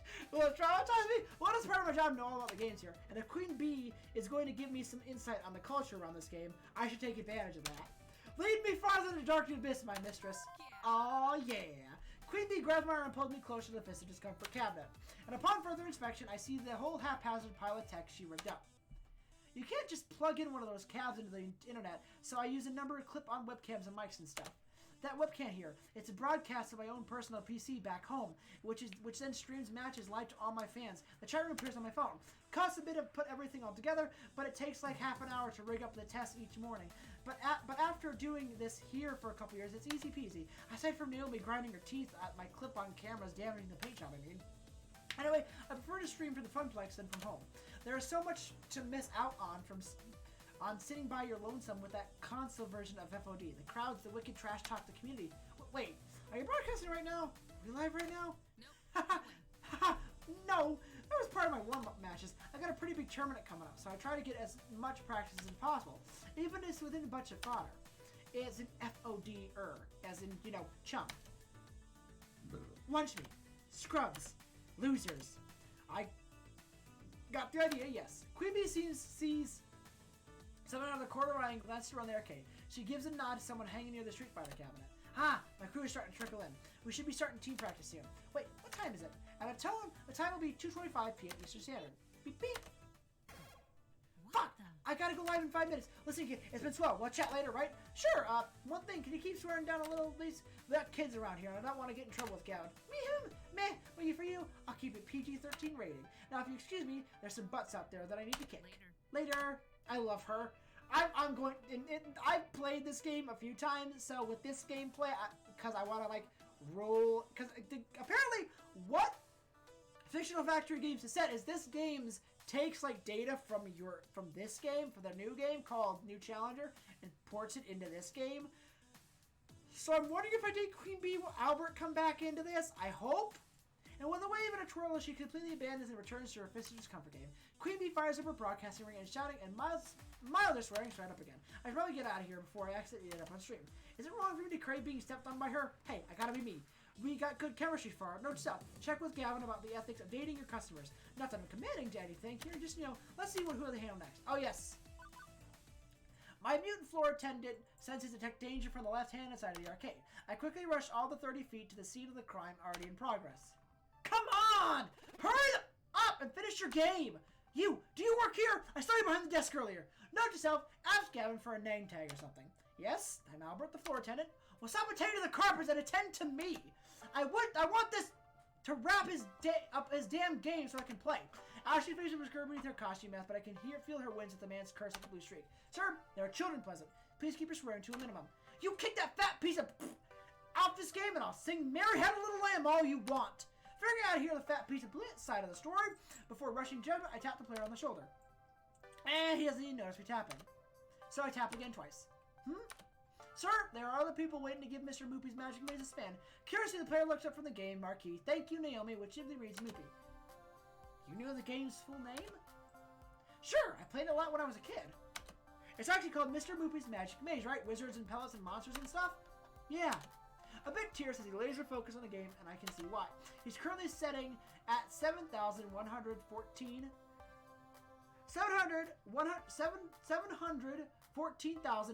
points. Holy crap, that's a heck of a high score. Or, the other guy would probably say, holy bleep, that's a bleep of a high score. Excuse me! Right, sir, can you please stop over your game? Nope. I became a good pace here. Plenty of life stopped at the path of getting close to the world record before the kill screen. Somehow, the thick arcade's jargon sounds classier when draped into British action, like I'm watching some documentary program on the BBC. Yeah, but this is a public arcade. Other folks want to play the games too. He finished clearing the current board while pondering a predicament. Okay. At first, I think he's stepping over the end of the game, but he's letting his stock of 50 extra dudes slowly deplete as he pulls out his wallet. Without pause, he pulls out $3,000 in cash and holds out. Will this cover it? For a moment, I flash back to the movie where someone dude pays another dude to sleep with his wife, and they roll around in bed covered in money and, cover what exactly? The cost of the game. The game itself. I've never seen this much raw cast in one place at any given time. It's not even the 20s, dude rolling in Benjamins. And one more, please. On it! Unfortunately, our starting message app opening for me with Gavin's contact is reloaded. We're trembling, I click on the key in. Customer wants to buy Moopy for 3K. What do? In less than a minute, I have my response. Considering we paid 200 for it plus parts, yes, absolutely yes. Sell the relic immediately. Well, okay then.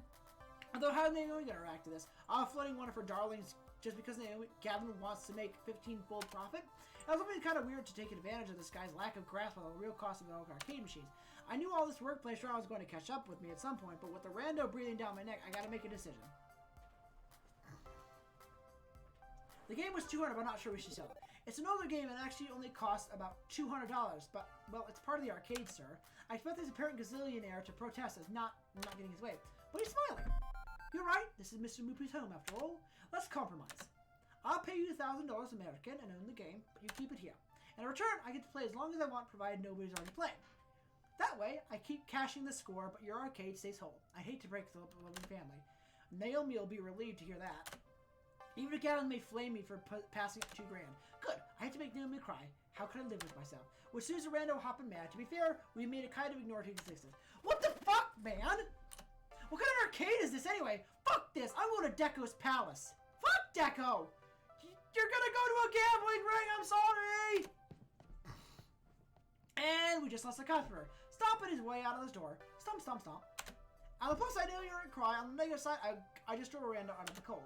What a disagreeable fellow. Hi, Percy! As for the player, well, he goes right back to playing, eating pellets, zapping ghost monsters, playing mazes. With the cries behind me, I can actually focus on who this gonzo rich guy actually is.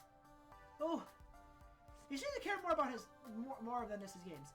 Taking for someone wallowing around in the lower tax bracket, this rich can do whatever they want, whenever they want. And yet, this is not what that guy did. He could have, but he let us keep the game. He wanted to play, that's all. Why? Because of Naomi. Because of the Funplex. It's a home and a family for games and us. Maybe it's for the best I sent the rando in the door in favor of this guy. So, you know Naomi? He's happy to talk while playing. Of course. I'm a Funplex regular. Hi, Percy! My name's Percy. I love him. You're our new floor attendant? I was here when Francine seated you behind the desk earlier. I love him. He's pure, but I'm going with Queen Bee, because Dommy Mommy. That's me, Albert McFealty, Arcade Wrangler. Well then, it's a pleasure to make your acquaintance. I love him. Look forward to getting to know you better. So, you seriously been playing Moopy all day, huh? What can I say? It's my calling. I love him. I owned a Moopy cabinet once. Had it in my flat. But playing it by myself, all alone in the dark, it's not the same. I need the atmosphere. Understandable. The beeps and boops. No, those you eventually learn to filter out. I mean, everything. The games, the lights, the kids, the feeling of being in an arcade. Uh-huh. I score my best when I'm in real-world conditions. It's all about the emotions. Laughter and the tears, excitement of competition. I need that swirling chaos of human emotions around me to play at my finest. Naomi gets that. She keeps Moopy in top condition for the day I eventually land my high school. What's the current world record then? About 3.5 million. This guy's been standing here since I was working in the morning shift. Hours and hours, and he's still only about 720k into his game. Can't imagine him being in anything but top health condition to try this. He's gotta have legs made out to carbon fiber and bladder of tungsten. Just let a few extra lives drain out whenever I need to go pee. Also, he may be psychic. I feel like I should let him get back to his game, but burning question that burned like fire. How is it key for his game?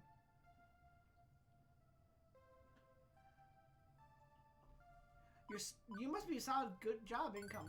If you don't mind me commenting on that, that's a lot of money just having your person. What do you do for a living? This and that. He has no reason to care about talk about his work, not in guarded way. It just seems less interesting than his current maze. Maybe he's actually the head of an international diamond smuggling ring that hide the stones inside arcade games. Day trading. Huh? Day trading. Stocks and bonds. Anybody can do it if they have a head for the numbers. It's really nothing important. Or maybe he's a day trader. I don't think so. I don't feel people are defined by their work. I know their kite is home to those who've made their passion into their work, but it's passion that matters more. My passion's the same as anyone. I look forward to learning yours as well, when I'm not deep in the middle of a game, I mean. He's getting more and more distracted by the game. I should leave him be. I have to do a thing about a thing. Be seeing you, Mr. McFealty. Yet another weird encounter in the strong weird encounters. But he sounds more like a high score junkie you hear in the documentaries, obsessed, driven, and kind of strange. but it's not like an impression I had of him from the beginning. He smiled when talking about splitting up the arcade. There's something more going on here, but well, he's a fun place regular. There'll be plenty of time to learn more about later. I've got work to do. The arcade is now at peace, my work here is done. Well, actually, we've had a few more hours for closing time, so my work here isn't quite done, but you know. I'm so at peace, in fact, that I don't even notice the underboss of the arcade sliding up behind me. Good day. Not bad for your first day so far. I've been keeping tabs on you. Well, others have been, and they've been texting me. You know, you should consider getting a proper group chat app going. I got a crappy phone plan. My texts aren't free. Valid point. I'll look into that. I'm impressed with how you handle yourself. I think you're going to work out just fine. Anyway, I prepared your paperwork if you'd like to go sign it and make this working relationship more above board. Yeah. So you're staying. Please tell me you're staying. I mean, feed you and everything. Francine hasn't fired him yet, right? An adorable nightmare joins the impromptu staff gathering. Albert's off to a great start. Here's to your first day followed by many more. Don't you have 2 jobs to be attending to? I just ordered a replacement power supply for the Robotron. Nothing left to do for the day. Not many kids around for me to entertain. Finally, a quiet moment. My dream job has been going a mile a minute I got here. Is this my dream job? I told Francine I was looking for help. I've been so used to life dumping it all over me, and I've come to expect the worst generally. I mean, I can't say the Funplex is dumped on me. It's been hectic at times, but a little too much, but not really in a bad way. I'm starting to get along with my coworkers. I'm helping people with their problems. Maybe I'm finding hope I was looking for after all. We've got a few hours to the closing. It's nice to hear. Quiet a bit. How about we deal with it? Speak for yourself. I still got paperwork to handle. Oh, come on now. Don't act like you don't game. Irrelevant.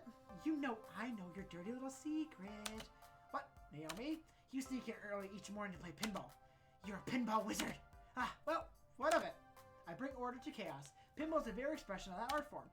You know what we should do? Impromptu pinball tourney. The girls are getting up. I find myself smiling right alongside them. All in all, not a bad way to end my first day. Yay! End of the game! Or is it? By the way, birthday party for this afternoon. Yep. Looks of confusion and outright terror on their face, all after dying of immediately. And vaguely concerning to me. Sorry. Deedle-doo! Dears, but I plumb forgot. Birthday party? How old are the kids, may I ask? It's her 5th birthday. Oh, it should be young again. 5 years old? Naomi started pulling at her hair, eyes wide and trembling, throwing ski balls over her hand in the glass, jumping up and down on pinball machines, putting chewing gum in the coin slots, pulling at my costume, tearing off pieces of it. Naomi, Ashley, keep together. We survived kids' birthday parties before. Doom! Doom! The end is nigh! Well, I'd hate to get in the way of all the fun. Yep, it's time for my afternoon nap anyway. Have fun. thank you, Francine. Right! Battle stations! Everyone, I'll take the ticket desk so I can oversee operations. Ashley, greet the kids. Naomi, watch for hardware damage. Albert, roaming duty. Look for trouble. Do what we can. Prepare yourselves. They're coming. Like an outside tidal wave is felt rumbling before it is seen. Parents pulling in the parking lot. Minivans disorganized kindergarten. And suddenly, kids! Ah! An explosion of small humans rush to the door, bursting into the arcade before scattering every which way. Even before any of them can get tokens, they're grabbing at joysticks, smashing buttons, eager to get their game on, or even just pretend to be playing. The crew assumes battle stations, Naomi by the fragile pinball machine, Ashley near the door, trying to distract the incoming kids to greet them. Gavin armed with the pre-stacked 10 roll stick pre-stacked $10 rolls of tickets, quickly exchanging them for the adults. Peach waiting in line for the curtain machine. As the programs, while Queen Bee and Taylor's friends bolt to the exit, abandoning them, keen on getting out ahead of the surge of kitties, I guess. They're all very well and good, and I got no idea where I suppose. Rowan did. Gavin said, look for trouble. Gavin said, I was doing that before, but now the chaos is multiplied. For a few minutes, I'm like a pinball being bounced around, or like the frog trying to cross the highway traffic. Eventually, I spot 3 problems on the rise, and Albert, professional forward is ready to attend to them. Which one should I tackle first, though? I may not be able to deal with all of them. Yeah, we're gonna do Queen Bee. The sounds of hardship call for me for the Fast Cars 5 racing game. Shouting adults and crying children are never particularly a good sign, and I hope beyond hope that I can take care of the song. I shake the discomfort off. Now not the time to doubt myself. I need to find out what's going on in stat. I get closer to the revving engines or clacking of shifting gear, and I see a grim woman brooding and cowering boy. I didn't. Admit it! I know what you did, you brat! You manipulated my precious son to put his tokens in your game. You should be ashamed of yourself. I'm sorry. Treat him like you were an absolute worst. Garbage! Ma'am, keep your voice down. There's no need to shout at a child, no less. What's going on here? This jerk of a boy told my sweetest beyond sweet Josh that he could put his own tokens in the racing machine so he could play it for free. Josh earned those tokens from his own allowance, and I won't let some devil child steal his money. Let's just take a moment, calm down, okay? Before I say anything, I'll spot Queen Bee and Teo out of the corner of my eye. Queen Bee looks infuriated and Teo has buried his face in his hands. Actually, now that I stop thinking about it, they might have some insight. The racing games are next to the Showtime stage. Teo probably had good advantage of the point the whole time if I was dancing. But just the way Queen Bee's aroused, I can tell she's not sitting right, so I could ask one of them for help. Or I could try to solve it myself. Nope, we're gonna get Teo. Since Queen Bee is consuming my rage, I bet she knows what really is going on here. I wave her over to join us. I attempt to reach out to her guidance. Ma'am, I know you're upset right now, but I think that lady's a no good piece of... Nope, not helping. This is in fact the furthest way of helping I could ever envision. The kid ran away to avoid the loud people, and I tried my best to defuse the situation. That boy did nothing wrong. Nothing! Excuse me? How dare you? There's no way I'm getting a word in between these two. I sigh and resign myself to watching it play out. How dare I? How fucking dare you yell at that kid? I don't care if he did what you claim or not. You got no right to traumatize him over that. He's a thief and he'll grow up being no good criminal. That still doesn't fucking matter. Do you honestly think, take a single sound of your life and really think that shouting at a child is an effective way to handle this? Look, you can't tell me how I should act. Who do you think you are? I'm the nemesis of evildoers, righter of wrongers, the rising star of L Summon Gaming. Queen Bee posted their trademark post. I'm the one and only Queen Bee, and in the name of Funblank, I'll punish you. Well, I never, in all my years, you're far worse than that imprudent child. Josh, we're leaving this horrible arcade, right now. Well, that's one way to handle that. The woman scoops up her child and storms out front door. I don't think we'll see her or her son anymore. In fact, I'm okay with that. Once they're gone, Queen Bee turns her attention back to me. Ugh, people like that are really pissing me off. My blood's still boiling. Oh, thanks for backup. You're welcome? I didn't really do much of anything. Yeah, well, I knew you had my back, kid. I sense that you're like me. I can stand to see people get screamed at. It sucks, you know? Queen Bee's whole aura changed from a normal upbeat snark to being completely down in the dumps. This I haven't seen yet. She's like super sad. Let's check at her. I know it's really none of my business, but I feel I should ask about this. Looks like an incident hit her hard. Hey, everything alright? It's okay, you can tell me. She paused for a second before a normal smile creeps up her lips. Aw, you're sweet. Seriously, I'll be fine. I don't like seeing adults treat like kids like they're creatures nothing, like they'll be worthless stains to society. Now, a lot of people tell me I could never be a professional gamer. I should quit daydreaming, and I say fuck those people. Don't let anyone tell you who you are. But hey, thanks for asking. I appreciate it, kid. Okay, show's over. You should go check on that boy. The boy, I totally forgot. You're right. I always am. Now, if you excuse me, I need to try and squeeze in a few more matches before quitting time. I'm out, kid. Queen Bee takes one more moment to triangulate the safest path back to the fist of discomfort through the sea of children. After poking around a bit, I managed to find the kid still shaken up from the whole deal. Hey, sorry about that. Are you gonna be okay? I think so. I swear I didn't do anything. The other kid just came up out of nowhere and dropped his tokens into my slot. After I lost, I got off the game and offered to him. He just ran away. And then that woman approached you and started yelling? The boy nods, wiping his snotty nose off. Sure. Well, if it's any consolation, the bad lady is gone, and I don't think she's going to ever come back. Especially after what Queen Bee burned her. The boy's cheeks still streaked with tears, left a smile for her face. Thank you, and tell the other lady thanks for sticking up for me too. I nodded. The boy scurries off to join with his friends. Right, that's sorted out. But the other two situations are just spin out of control. I've only got time to deal with one of them. Let's go help. Yeah. I can smell disaster when it smells of sweets. As in, I can smell the box of birthday cupcakes one of the parents left near the ticket desk, with kids swarming around and scavenging for their favorite icing colors. At first, my inner child is merely offended that someone thought one of those icing blob cupcakes was superior to the actual birthday cake. Albert, you're wrong. It's pie. But there's clearly a larger issue at the stake than that. I want a chocolate. Don't take all the chocolates. I want 2 cupcakes. Give me 2 cupcakes. No fair. Everybody gets one, and mine's gotta be chocolate. Oh dear.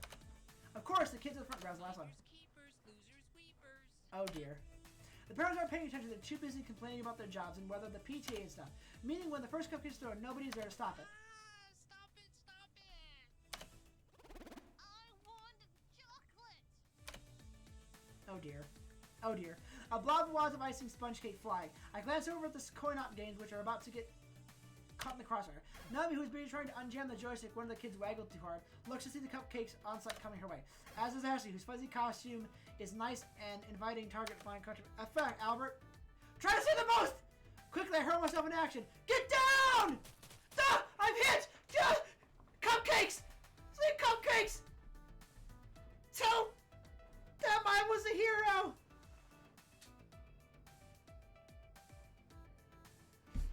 Numbness sets in as multiple rounds of frosting-coated mortar fire impact against my body. When I finally hit the ground, my clothes are totally ruined. Ooh.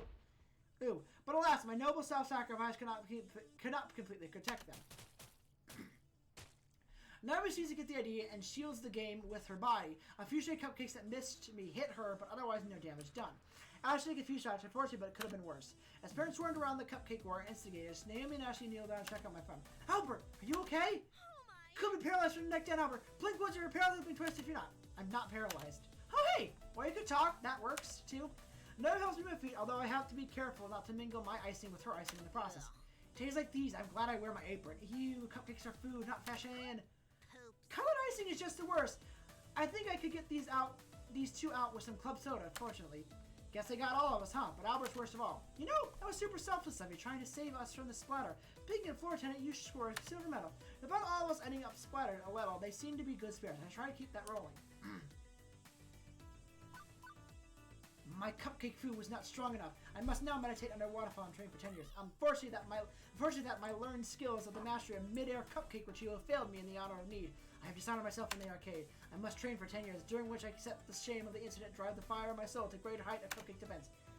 Just as I was daydreaming up a training montage for you. Same effect, but takes a lot of time. I am at your disposal, although my screenwriting fees are industry standard, if you want the full Ashley treatment. Anyway, thanks, Albert. It was a complete mess, but I guess you could have been more of a complete mess if you had done that. I'd be getting better at fixing that joystick. You should clean up and get back also. Party's still going, good luck. Yeah, good luck, and hey, good work. If you excuse me, I need to go clean up poor Pinky a bit. That could have gone better, but also that could have gone much worse. Most of all, I kept their spirits up. Even Ashley, who was cleaning icing on her phone, came out cheerful. With a brief nod from Gavin, I snatched up the official Funplex t-shirt and played my cupcake top. After a few minutes in the bathroom, I changed and went my ice off, ready to go again. 2 problems in the can. Now deal with the crying kid by the ski while machines. Oh, she's gone. Well, crap. Percy looks up briefly from the clearing level 78 to Moopy. Look for the girl. I think her parents took her home. Potty turned sour for her, I suppose. Drat, I wasn't fast enough. You can't be everywhere at once, Albert. Cheer up, love. You're still doing better than the last guy who stood at your post. Seconded. I sided you with the obnoxious parent with the cupcake war. You did, and with the cupcake war. You did well today. Seeing guys actually smile is weird, but I'm not going to say no to praise from my sub-boss.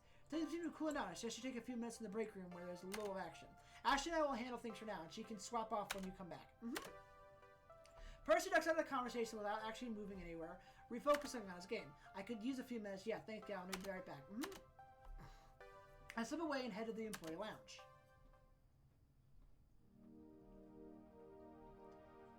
What a day. Quirky co-workers, die-hard programmers, volatile kids getting in volatile situations. I say it's a recipe for wackiness for some such cliche, but nothing's as easily dismissed cliche when it's happening to you directly. Frankly, I'm exhausted. I drop down into one of the cheap folding metal chairs in the employee break room, groaning and rolling my head back to try and work the kinks out of my sore shoulders, and spot an upside-down kid. Huh. Oh wait, I'm the one leaning backwards. I sit up and turn around instead. Better. Wait, what's the kid doing back here? Hey, I think he was hoping it wouldn't notice him. Hi? Hi, and you are? Mikey. Okay, that's a start. Hi, Mikey. My name's Albert. So what are you doing back here? This is an employees-only area. Wait, where's the keypad? How do you get in? The guy at the desk dropped this. He holds out a piece of paper with a door code written on it. Huh, score one for Ashley's wild storytelling being more than fact than fiction. Okay, but you can't stay back here. It's, well, I don't see any knives or stabbing implements left out in the open, so I guess it's technically safe, but... Please don't send me back out there. Well, this is curious. I lean in so we can be in the same eye level. Something wrong? You can tell me. I work here. I'm the guy who solves problems. No problems, just don't want to go out there. Don't you want to play with your friends? And he gives you the most cynical, bitter laugh I've ever heard on the kindergartners. I don't got any friends. I don't know anybody here. My family just moved to the city. And before that, we lived in another city. And one more for that, but I was too little to remember. I love the voice acting for kids in this game. Mom told me to come to the party anyway, and I didn't want to, but she took me anyway. And then she left because she's got to work. New kid in town, huh? He nods mutely. Still, I should have busted him then and there. Brought him back up to the party where the other parents could supervise him. I should have told Gavin. I shouldn't enforce the rules in the arcade. Okay, I won't tell you. If you want to stay back here for the rest of the party, I'll keep you company. Thanks. You really won't tell my mom? Nope. Why? I thought you wanted to make me go. You're an adult like Mom. Hey, I wasn't always an adult. I was a kid once. The new kid in town, in fact. You were the new kid? Yeah, although for me, that started happening back when I was 10. Again and again. Moving from town to town, school to school, never really making any friends, not for years. Mom and I kept losing jobs and taking new ones, worse ones. They'd be working all day long, too tired when they came home to do much of anything. After years of this, I stopped hoping things would get better. I decided to just take what I could get. I'd go with the flow. What's that mean? It means you don't care. Some things are good, some things are bad, but you don't care. You just do what you have to do without really being sad over it. That sounds so sad. You weren't sad? It's sad to never care about anything, right? I guess I was sad. I told myself I was going to be sad. I told myself I wasn't going to be sad, even though I really was. And then I bit my tongue hard. Because my little involuntary trip down memory lane was not helping this kid out. Wouldn't have helped little Albert out if an adult did this for me. So instead, I decided to be an adult like the adult that little Albert would have needed. You know your mommy loves you, Mikey. She loves you very much. When I was a kid, I was mad at my parents for moving all the time, taking different jobs. It made things very hard for me. But now that I'm older, I know they were working hard because they loved me. They wanted the best for me, and were doing their best to get it. Life can be hard sometimes. It's just no fun, but there's one thing that's always there. Love. They love you. It shoots me a doubting glance, one of those little doubting looks when they don't want to outright call something a lie, but can't quite swallow it. Mikey, if your mom was sad, what would you do to make her happy? I mean, if you had to go to school an extra 2 hours a day, would you do it? I guess. That's why she's doing it. She's working very hard because she wants to make you happy. I'm not happy being alone or moving all the time. Neither is she, but she knows if she works hard, one day you won't have to be alone. You won't be moving all the time. I was a new kid, remember? But now I have a home with my best friend and a good job, and I work in an arcade. How cool is that? It wasn't easy, and my parents were often sad. I was often sad, but we pulled through, and so will you. Just remember, she loves you, and you love her. That'll get you through the sad times. Huh. It's not a great answer. It doesn't solve the problem, but it does make things a little easier on Mikey. From his long sigh, I can feel him releasing his sadness before offering a little smile.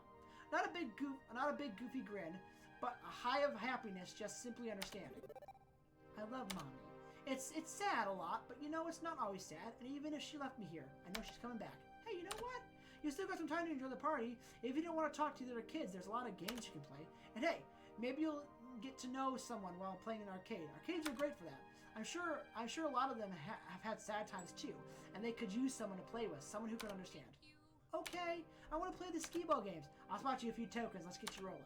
I take his hand and lead him out of the back out of the main room. I forgot how emotional this game is. And off he goes. I'm not fooling myself. I know I haven't fixed all of Mikey's problems, and I'm no child psychologist. That was entirely me flying by the seat of my pants. But for one moment there, I was able to help someone in the crappy situation I found myself long ago, 15 years ago. Everything changed. No more family vacations, no more arcade visits. We couldn't afford them, and they couldn't take time off work. The whole McFealty family had to learn to settle, to accept a lot in life we'd been dealt, to simply go with the flow, never hoping and never wanting. Juniper did her best to pull me out of that mire. I'd only known her for a few years, one of the few stable times in my life, but she knew the edge I'd been pushed to. Now here I am. Today's been bonkers, alternately boring and hectic, surreal and way too real. But I can honestly say I'm more alive today than I have been in a very, very long time. Beep beep, beep beep, Albert. My emotional voice analysis subroutines combined your body language just as you're very happy right now. Yeah, I guess I am. How'd you know? I just told you, silly. I mean, how'd you know that I'd love this shop so much? Oh, I know. Oh, that's easy. I didn't. What? I lied. I was 47% sure. Oh, it has elements to seem to click with your optimal social requirements, a fun atmosphere, spirited coworkers, helping people out, and so on. Also, I cross-referenced your roommate's posting talking about how much you enjoyed arcade visits when you were a kid. Still, 47%. 99.97%. But I was 99.97% sure that if I said I was 99.97% sure, you'd be willing to give it a try. Another thing to thank Juniper for, I guess. You're a very weird little laugh, you know that? I try to be. Oof. I rattle much like reading strains in my voice. From the cars pulling in the parking lot, it looks like the party's over. It's about closing time of the arcade anyway. Most of the gamers have filed out by now. It hadn't already fled the tidal wave of kitties. My first impulse is to go bug Gavin about the paperwork, but that can wait. I gotta go help someone with tidying up, or maybe see how our RP gamers are doing. Not enough time to run around checking out with everyone. Queen Bee! Where's Queen Bee? Is she here? Queen Bee's packing up her gear ready. Yes. Queen Bee's looking like she's completely done for the day. There's an exasperated frown on her face as she shoves various webcams and mics into her bag. She doesn't even notice me as I approach. Fucking. You doing okay? Hey, you feeling alright, Queen Bee? Oh, I'm fine. I just get frustrated when I'm not playing at my best. And this is the appropriate response. Let the salt floweth. Not exactly. I should be taking my anger out on my gear, but I just fucking hate losing. And no, Johns, but it's so hard to concentrate with a mass of children running around. Not that they are entitled to also have fun, but the Funplex is for everyone. But when those sticky hands touch you and you aren't expecting it, it's scary. Also, all the yelling probably doesn't help either. Right, why are they always yelling? But you win some, you lose some, right, kid? Yeah, that's how I feel after the day's shift. It was rough out there. Normally, I leave when gathering of the caliber is on, but I got an important tournament coming up, and I need all the practice I can get. Kids or no kids. But for your first day, you held your own, and I'm impressed. Really? I've dealt with my fair share of brats and trolls roaming around here, and you certainly held yourself up to the higher standard than the last guy who worked here. That's good, right? That's heckin' good, kid. I think you'll fit in nicely among the crowd of misfits. That's relief. I was worried people aren't going to accept me. Get wrecked. If anyone gives you any trouble at all, you tell Queen Bee, I'll fight them. Really? That's really not necessary. I don't need people fisticuffing in my name. Gal will most definitely fire me for that. Suit yourself, kid. Either way, welcome to the gang. Thanks. I watch as Queen Bee slings her bag over her shoulder, waves by to all the lingerers, and swiftly exits the Funplex. With things wildly now, there's one more thing to take care of before I head out the door. I see Gavin out and handle the remainder of the few days. Albert, good work today. Thanks, boss. Big boss? Sup, boss? Gavin will do. I can't say you've been a perfect employee, but my standards are impossibly high. So I'll just assume you were as close to perfect as is reasonable. The cost of cleaning our carpets won't be as bad thanks to your quick thinking. Normally I have dealt with their repairs myself, but I was distracted. I have only secondhand accounts of your reports there, but allowing Queen Bee to yell at a customer is questionable at best. She's volatile. I'd rather have you handle that on your own. All told, I'm not pleased you sold our Moopy for only 1,000, not 3,000 I requested. Gavin, we only paid $200 for that game. I'd be ripping off a customer. A customer with exceptionally deep pockets and one who squats at the game all day, spending only a handful of change in the process. If anything, 3,000 is what we need to make up the lost profit for Percy being still Moopy obsessed. What's more, what is still here is a good question. Why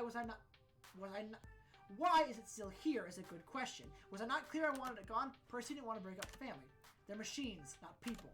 He also didn't want Naomi to be sad. Yes, well, Naomi needs to learn to let it go, I'd say. Ahem. Are you giving our poor little Albert a hard time, Gavin, dear? Miss Francine, I thought you were napping. Naomi's dream matters too, just as the dream of Percy, that poor fellow. Poor, isn't Percy stinking rich? Gavin, I know you mean well wanting to keep everyone's dreams afloat, but sacrificing is made in the name which shatters the dreams of others, well, that's not what the Funplex is about. Albert, you understand, yes, that's the reason why I'm here. That's the question she asked me during the interview. Now I think I understand. I came here today looking for hope that I could do more with my life than compromise. Settle for what I can get and go with the flow. Everybody I met today is full of hope, gamers chasing scores, people following their passions. Nobody here is willing to give up on their dreams. Not even you, Gavin. You know better. You know we're better than this, Gavin. We don't settle. We chase after our hopes and dreams and won't accept anything less. I see. Apologies. Albert, Miss Francine, I apologize. It's difficult to balance my idealisms against my realism some days, but I know in my heart I need to err on the side of idealism, even if my mind screams in protest. I can assume you're still keen on working here, Albert. I don't even have to replying absolutely. Gavin fetches nearby short circuit farms. If it is out tonight, hand them in first thing in the morning. And welcome to the Funplex. Welcome to the family, I'd say. I'm sure you'll fit just in fine, Albert. Yay! On the bus ride later, I head home. It's home again, jitty jig. Juniper already home from work, founds out eagerly interrogating me one day. So, how'd it go? Well, really well. Your little app came through, despite having terrifying omniscient, and just a little bit unnerving. You forgot to mention adorable. That's wonderful. I'm so glad to hear that you worked out and you even came home with a smile, like when you were a lifeguard. Huh, I guess I am smiling. Interesting. By the way, there's just one teensy-weensy little question I have for you. Why did you order a giant crate Pizza yums. pizza bagel? Oh, it's literally just pizza bagel bites with the branding renamed. I love that. Did I think it's mentioned enough parts of terms and conditions? On the plus side, I know what I'm having for lunch for tomorrow.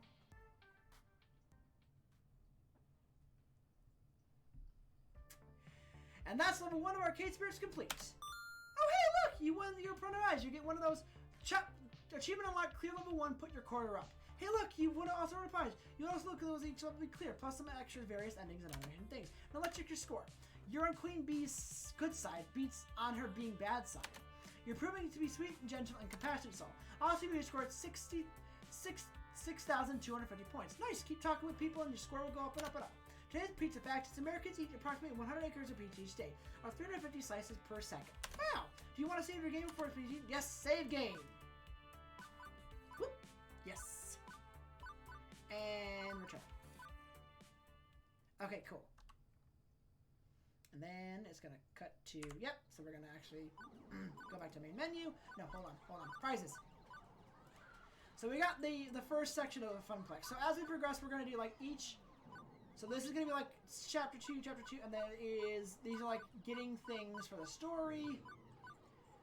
I think there's one which is, oh god, where is it? It's either Pixel Heart or Reasonable Romance. I know Double Dance is Teo's, Ashley's, Percy's. Oh, that's Naomi's, Gavin's, and then Breaking the Meta is fucking Queen Bee's.